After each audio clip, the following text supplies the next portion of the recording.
Jamás debiste regresar. Esas fueron las primeras palabras que mi madre me dijo después de 9 años sin verme. No levantó la voz. No hizo una escena. Lo dijo con la misma serenidad con la que solía dar instrucciones en el hospital, pero el silencio que cayó sobre el salón fue mucho más pesado que cualquier grito. Yo estaba de pie, a pocos metros del altar, sosteniendo el pequeño regalo que había comprado para mi hermana. Había dudado durante semanas si asistir a su boda. Una parte de mí quería cerrar esa etapa para siempre. La otra necesitaba comprobar si el tiempo realmente era capaz de cambiar a las personas. Ninguna de las dos imaginó lo que estaba a punto de ocurrir. Algunos invitados dejaron de conversar. Otros fingieron no escuchar, aunque sus miradas decían lo contrario. Mi hermana palideció apenas escuchó la voz de nuestra madre. Mi padre permaneció inmóvil, con los brazos cruzados, evitando mirarme como si yo fuera una desconocida. Durante 9 años cargué con la etiqueta de la hija que había sido desheredada por una de las familias de médicos más respetadas de la ciudad. Todos conocían la versión oficial. Todos creían saber por qué me habían expulsado de sus vidas. Pero esa historia tenía un vacío enorme. Un vacío que alguien había protegido durante demasiado tiempo. Aquella noche no regresé para reclamar una herencia, ni para buscar una disculpa. Regresé para acompañar a mi hermana en el día más importante de su vida, sin saberlo. También había regresado para descubrir la verdad que cambiaría para siempre el significado de aquella frase que marcó mi destino. Para entender aquella mirada, tengo que regresar al día en que dejé de ser parte de mi propia familia. Crecí en una casa donde todo parecía perfecto desde afuera. Mis padres eran médicos reconocidos. Mi padre era cirujano y mi madre dirigía un área importante del hospital, donde ambos trabajaban. En nuestra familia, el apellido abría puertas, inspiraba respeto y venía acompañado de expectativas que nadie se atrevía a cuestionar. Desde muy pequeña entendí que los abrazos llegaban después de las buenas calificaciones. Las felicitaciones aparecían cuando ganábamos un concurso o recibíamos un reconocimiento. El cariño nunca desaparecía por completo, pero siempre parecía tener condiciones invisibles. Recuerdo llegar a casa con un 9 en un examen y escuchar a mi padre decir: ¿qué faltó para el 10? Nunca era suficiente. Siempre había algo más que demostrar. Mi hermana menor, Sofía, tenía un talento natural para las ciencias. Le fascinaban los experimentos. Podía memorizar términos médicos con facilidad y disfrutaba acompañando a nuestros padres cuando organizaban actividades del hospital. Ellos estaban orgullosos de ella, y yo también. Nunca la culpé por recibir esa atención. El problema no era Sofía. Era la manera en que nuestros padres comparaban nuestras vidas. Si yo hablaba de un libro, ellos respondían hablando de anatomía. Si decía que quería participar en un proyecto comunitario, preguntaban cómo eso me ayudaría a ingresar a la Facultad de Medicina. Poco a poco dejé de compartir mis verdaderos intereses porque cada conversación terminaba igual. En nuestra mesa había una frase que se repetía, tanto que terminó convirtiéndose en una regla familiar. Los Martínez nacimos para cuidar vidas desde un hospital. Nadie preguntaba si ese también era mi sueño. Con los años descubrí que me emocionaba mucho más escuchar las historias de las personas que entender el funcionamiento de un quirófano. Me interesaba acompañar, enseñar y ayudar de otra manera, pero en aquella casa solo parecía existir un camino válido. Y fue precisamente cuando llegó el momento de elegir mi propio futuro que comprendí cuánto podía costar decir la verdad. El último año de preparatoria fue el más difícil de mi vida. Mientras todos me preguntaban en qué universidad estudiaría medicina, yo llevaba meses guardando un secreto que cada día pesaba más. Había tomado una decisión. No quería ser médica. Después de participar como voluntaria en un programa de apoyo para niños y familias en situación vulnerable, entendí que mi vocación estaba en otro lugar. Descubrí que escuchar, orientar y acompañar podía cambiar una vida tanto como una operación. Por eso decidí estudiar trabajo social. No fue un impulso. Investigué universidades, hablé con profesores y preparé un plan para pagar parte de mis estudios con una beca. Estaba convencida de que era el camino correcto. La primera persona a la que se lo conté fue Sofía. Me escuchó en silencio y cuando terminé, solo dijo: Si eso te hace feliz, deberías decirles la verdad. Quise creer que ella tenía razón. Esa noche reuní el valor suficiente para hablar con mis padres durante la cena. Al principio pensaron que era una broma. Mi padre incluso sonrió antes de preguntar a qué especialidad médica quería dedicarme. Cuando repetí que había elegido trabajo social, su expresión cambió por completo. Mi madre dejó los cubiertos sobre la mesa, con una calma que resultaba más intimidante que cualquier grito. No desperdiciamos tantos años para que abandones el legado de esta familia. Intenté explicar mis motivos. Les hablé de las personas que había conocido, de las experiencias que me habían cambiado y de lo feliz que me sentía con esa decisión. No escucharon una sola palabra. Durante los meses siguientes, cada conversación terminaba en una discusión. Dejaron de preguntarme cómo estaba. Solo querían saber si ya había cambiado de opinión. Mi padre comenzó a presentarme folletos de facultades de medicina. Mi madre concertó reuniones con colegas para convencerme de que aún estaba a tiempo de corregir mi error. Yo agradecía su preocupación, pero mantenía mi decisión. Sofía intentó mantenerse al margen. A veces me apoyaba en privado, pero frente a nuestros padres guardaba silencio. Ahora entiendo que también tenía miedo de romper el equilibrio de la casa. Un domingo por la tarde, mi padre envió un mensaje al grupo familiar. El próximo sábado tendremos una reunión. Todos deben estar presentes. Es momento de resolver este asunto de una vez por todas. Nunca imaginé que aquella reunión terminaría costándome mucho, más que una herencia. El sábado llegó con un silencio extraño. La casa estaba impecable, como si esperaran una visita importante y no una conversación familiar. Mi madre había preparado café, pero nadie lo tocó.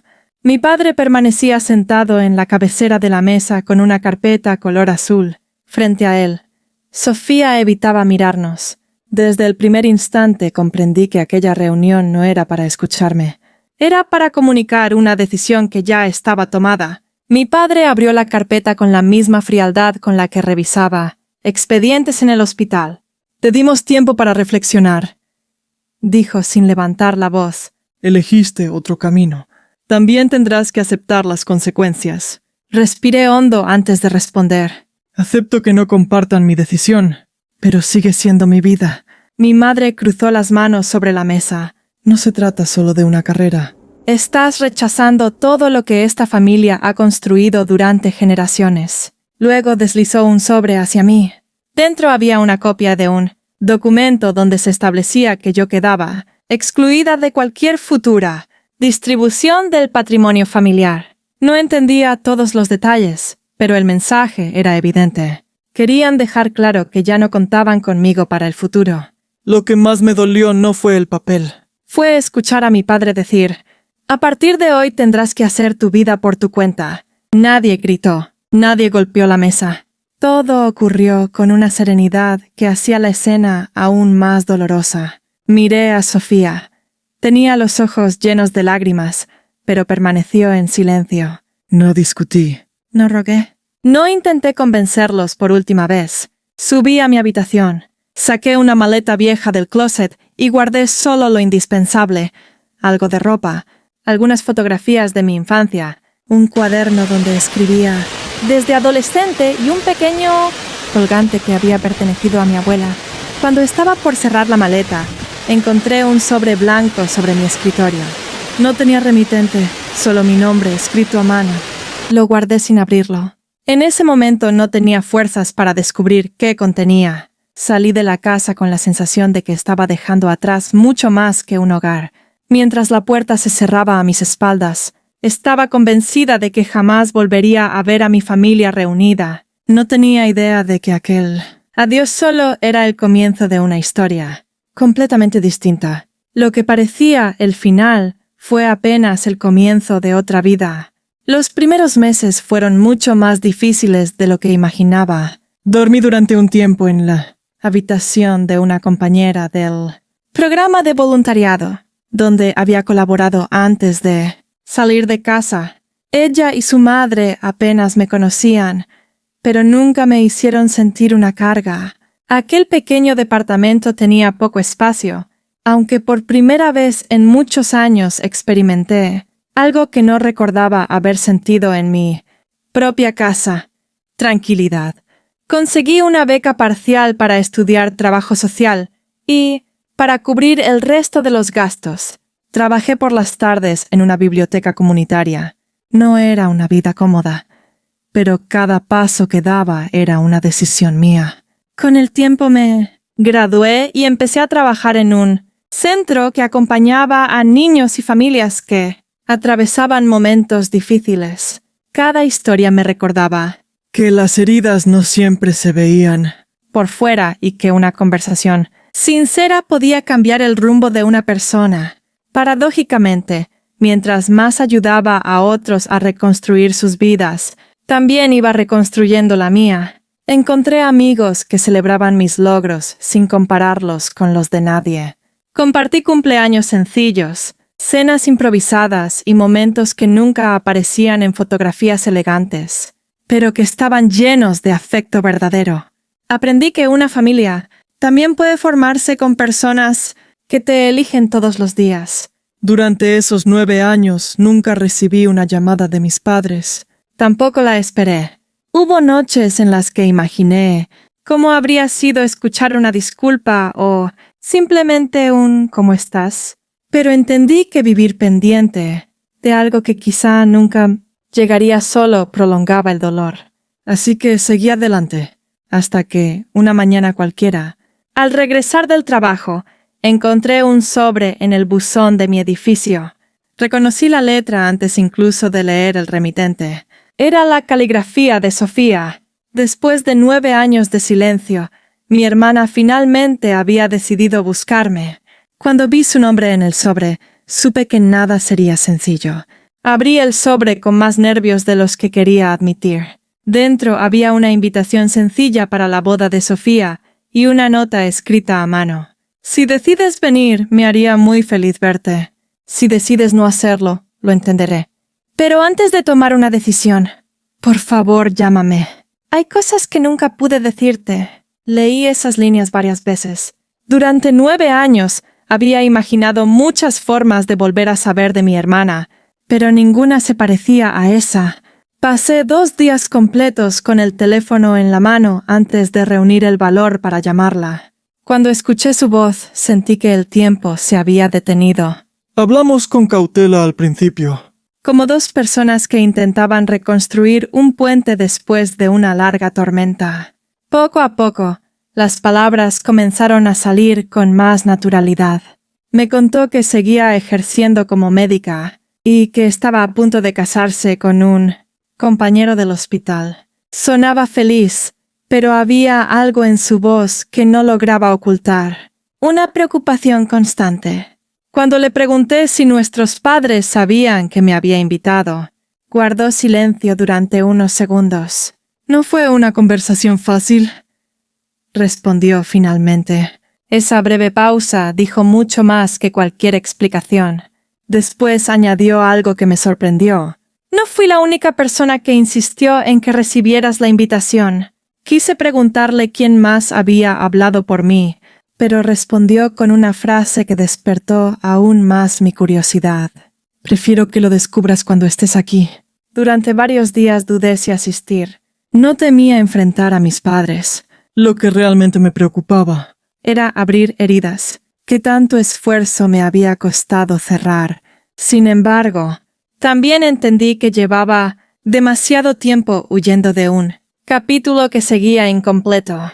No iba para reclamar una herencia. No iba para pedir explicaciones. Iba para acompañar a mi hermana en uno de los días más importantes de su vida y, quizá, despedirme definitivamente del pasado.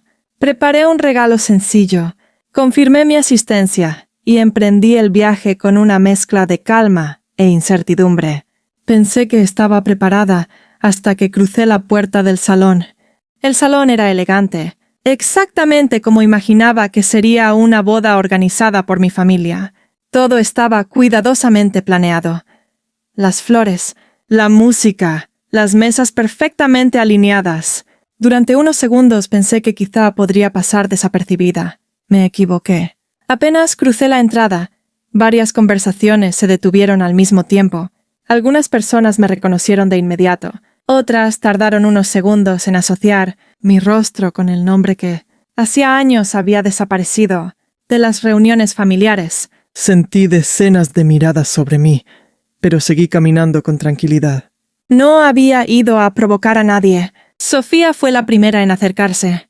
Me abrazó con fuerza, como si quisiera recuperar de golpe los 9 años que habíamos perdido.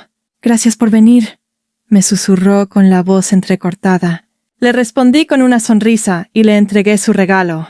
«Hoy es tu día». Eso es lo único que importa. Mientras hablábamos, algunos tíos se acercaron a saludarme con educación, aunque cierta incomodidad era imposible de ocultar. Otros apenas hicieron un gesto con la cabeza antes de alejarse. Era evidente que la versión sobre mi salida de la familia seguía viva entre ellos. Sin embargo, también noté algo diferente. Más de una persona parecía observar a mis padres con la misma desconfianza con la que me observaban a mí, como si hubiera preguntas que nunca se atrevieron a hacer.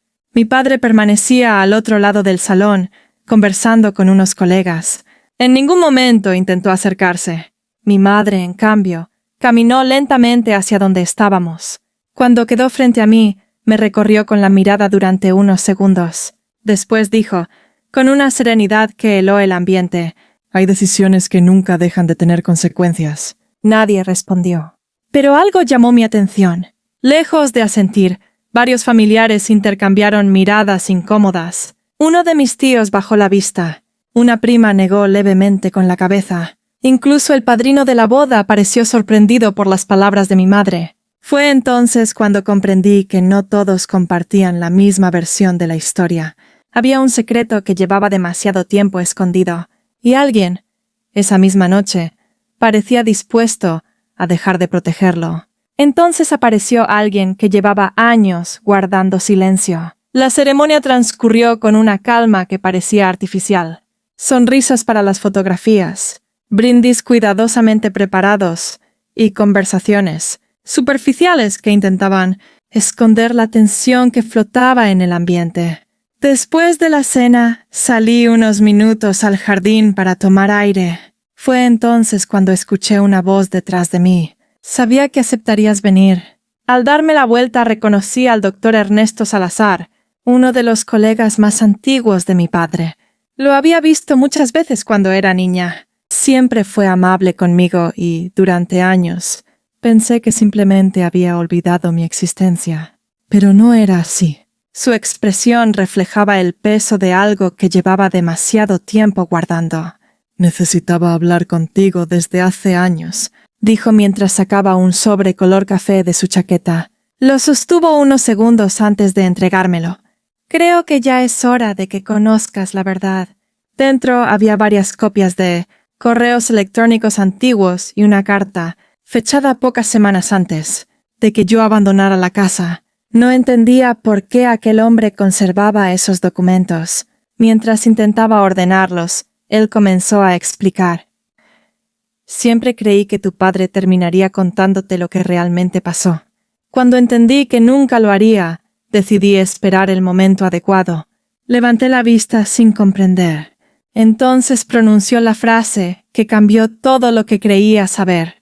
«Tú no fuiste desheredada solamente porque elegiste otra profesión». Sentí que el corazón se detenía por un instante.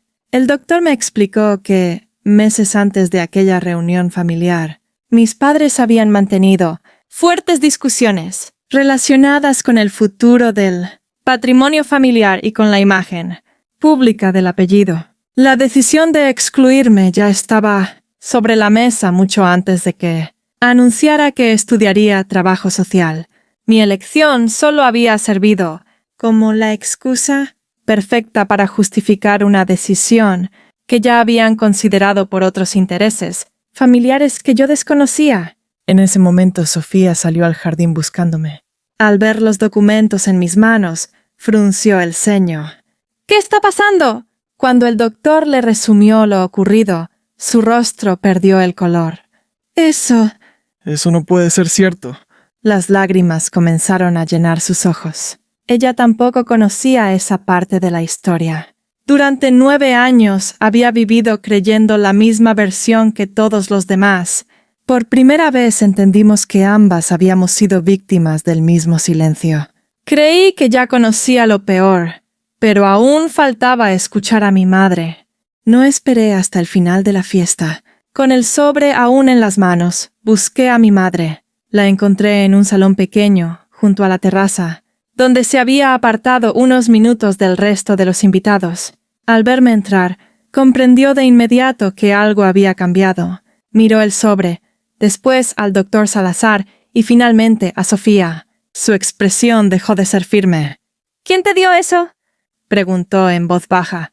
Lo importante no es quién me lo entregó, respondí con calma. Lo importante es porque nunca me dijeron la verdad. Durante unos segundos no dijo nada. Después se sentó lentamente, como si el peso de los años hubiera caído de golpe sobre sus hombros. Las cosas fueron más complicadas de lo que imaginas. Era la primera vez que la escuchaba. Reconocer que existía otra versión de la historia. Intentó explicar que solo había querido proteger la estabilidad de la familia y evitar un conflicto mayor. Decía que todas las decisiones se habían tomado pensando en el futuro del apellido, en el prestigio profesional y en la tranquilidad de Sofía. Pero mientras hablaba, sus propias palabras empezaban a contradecirse. Primero aseguró que el desheredamiento había sido una reacción impulsiva por mi decisión de estudiar trabajo social. Sin embargo, los documentos demostraban que ese tema ya se discutía meses antes. Luego afirmó que ambos padres habían decidido todo de común acuerdo. En ese instante intervino uno de mis tíos, que había escuchado parte de la conversación. «¡Eso no es cierto!», dijo con evidente incomodidad. «Tu padre llevaba mucho tiempo diciendo que una hija que no siguiera la tradición familiar no debía recibir la misma parte del patrimonio». Poco a poco otros familiares comenzaron a confirmar pequeños detalles que, durante años, habían permanecido ocultos. Nadie conocía toda la historia, pero entre todas las piezas empezaban a encajar. Sofía tomó uno de los documentos y revisó varios mensajes impresos. Eran intercambios de correos entre mi padre y un asesor financiero. Las fechas eran claras. Las conversaciones sobre modificar la distribución del patrimonio existían mucho antes de que yo anunciara mi decisión profesional. Mi madre bajó la mirada. No negó la evidencia. Con una voz casi quebrada dijo: «Debí detenerlo, pero tuve miedo de enfrentarlo». En ese momento comprendí algo que nunca había imaginado. Mi madre había guardado silencio. Pero quien realmente tomó la decisión que cambió nuestras vidas había sido mi padre. La ceremonia terminó, pero la verdadera conversación apenas comenzaba. La música seguía sonando en el salón, pero para nosotros el tiempo parecía haberse detenido. Mi padre entró al pequeño salón, privado al notar que varios familiares se habían reunido allí. Bastó con ver los documentos sobre la mesa para comprender que el secreto ya no estaba bajo su control. Me miró fijamente. «No era el lugar ni el momento para hablar de esto», respondí con la misma calma con la que había intentado hablarle 9 años atrás. Yo tampoco elegí el momento en que decidieron sacarme de la familia. Nadie levantó la voz. No quería convertir la boda de Sofía en un espectáculo. Había esperado demasiado tiempo para decir lo que sentía, como para desperdiciar ese instante con gritos o reproches. Miré primero a mi madre y luego a mi padre. Durante años pensé que me habían rechazado por la carrera que elegí. Me dolió, pero aprendí a vivir con esa idea. Lo que nunca imaginé fue que la decisión ya estaba tomada antes de que yo hablara de mi futuro. Mi padre intentó responder. «Las cosas no son tan simples». Pero Sofía lo interrumpió por primera vez en toda su vida. «Sí lo son». «Todos la miramos». Su voz temblaba, aunque no retrocedió. «Nos hicieron creer una historia que no era cierta». A ella le quitaron una familia y A mí me hicieron vivir pensando que todo había sido culpa de una decisión profesional. Las palabras de mi hermana dejaron el salón en completo silencio. Varios familiares bajaron la mirada, otros asintieron con discreción. Ya nadie intentaba sostener la versión que durante tantos años había circulado. Mi padre permanecía inmóvil. Por primera vez no tenía argumentos que pudieran borrar las fechas de los documentos ni los testimonios de quienes habían presenciado aquellas discusiones. Entonces mi madre dio un paso al frente, respiró profundamente y con los ojos llenos de lágrimas, pronunció la frase que cambió el rumbo de aquella noche. La persona que más falló en esta familia no fue la hija que decidió seguir su propio camino. Fui yo, por quedarme callada cuando debía proteger a mis 2 hijas. Nadie respondió de inmediato. No hacía falta. La verdad ya estaba frente a todos. Y, una vez dicha en voz alta, ninguna mentira podía volver a ocupar su lugar. Después de aquella noche, nadie pudo seguir viviendo como antes. Los días siguientes fueron silenciosos. No hubo grandes escándalos ni discusiones públicas. Lo que cambió fue mucho más profundo. Por primera vez, varios miembros de la familia dejaron de actuar como si nada hubiera pasado. Algunos de mis tíos comenzaron a tomar distancia de mi padre. No lo hicieron por una sola decisión, sino porque comprendieron que durante años habían aceptado una versión incompleta sin hacerse preguntas. Sofía también cambió. Pocas semanas después de la boda me llamó para contarme que ella y su esposo habían decidido construir su vida con límites claros. Amaban a nuestros padres, pero no permitirían que el miedo o el control marcaran el futuro de la familia que estaban formando. Escucharla decir eso me llenó de tranquilidad. Había encontrado la fuerza que de jóvenes ninguna de las dos tuvo. Un mes después recibí una llamada inesperada de un notario. Me informó que mis padres deseaban reunirse conmigo para hablar sobre la distribución de su patrimonio y revisar las decisiones que habían tomado años atrás. Durante mucho tiempo pensé que esa llamada era todo lo que había querido escuchar. Sin embargo, cuando colgué el teléfono, comprendí que ya no era así. Acepté reunirme con ellos, pero no para recuperar una herencia. Cuando nos vimos, les dije con respeto que el dinero nunca había sido la verdadera pérdida. Lo que más había extrañado era la confianza que una familia debería ofrecer sin condiciones. Si decidían modificar sus decisiones patrimoniales, sería una elección de ellos. La mía ya estaba tomada. No volvería a medir mi valor por un documento ni por una cuenta bancaria. Salí de aquella reunión con la misma paz con la que había entrado. Por primera vez en muchos años, sentí que el pasado había dejado de dirigir mi vida. La última conversación respondió la pregunta que me acompañó durante 9 años. Después de aquella reunión, mis padres decidieron modificar las decisiones que habían tomado años atrás. No fue un gesto que borrara el pasado, ni una solución mágica para todo lo que habíamos vivido. Era simplemente el primer acto de responsabilidad que veía en mucho tiempo. Acepté lo que correspondía sin convertirlo en el centro de mi vida. Una parte de ese dinero la utilicé para ampliar los programas del centro, donde trabajaba, creando nuevas oportunidades para niños y familias que necesitaban apoyo. Era la forma más coherente que encontré de transformar una historia de rechazo en una oportunidad para otros. Cada vez que veía a un niño recuperar la confianza o a unos padres aprender a escucharse mejor, recordaba por qué había elegido ese camino tantos años atrás, y ya no necesitaba que nadie lo aprobara. Con Sofía la relación comenzó a reconstruirse poco a poco. No intentamos recuperar el tiempo perdido de un solo golpe. Empezamos con llamadas, luego con un café al mes, y más adelante, con reuniones familiares pequeñas junto a su esposo. La confianza regresó despacio, pero esta vez estaba basada en la verdad. Con mis padres el proceso fue diferente. Aprendimos a hablar con respeto, aunque algunas heridas necesitarían más tiempo para sanar. Ya no esperaba que fueran las personas que imaginé durante mi infancia. Aprendí a aceptarlos con sus errores y a decidir hasta dónde quería permitirles entrar nuevamente en mi vida. Hoy, cuando alguien me pregunta cuál fue la mayor pérdida de aquellos 9 años, siempre respondo lo mismo. No fue una herencia. Fue el tiempo que una familia puede perder cuando el orgullo vale más que el amor. Y si me preguntan qué fue lo que... Realmente recuperé aquella noche. En la boda de mi hermana, mi respuesta también es sencilla. Recuperé mi voz, y por primera vez en muchos años, entendí que había recuperado algo mucho más valioso que una herencia.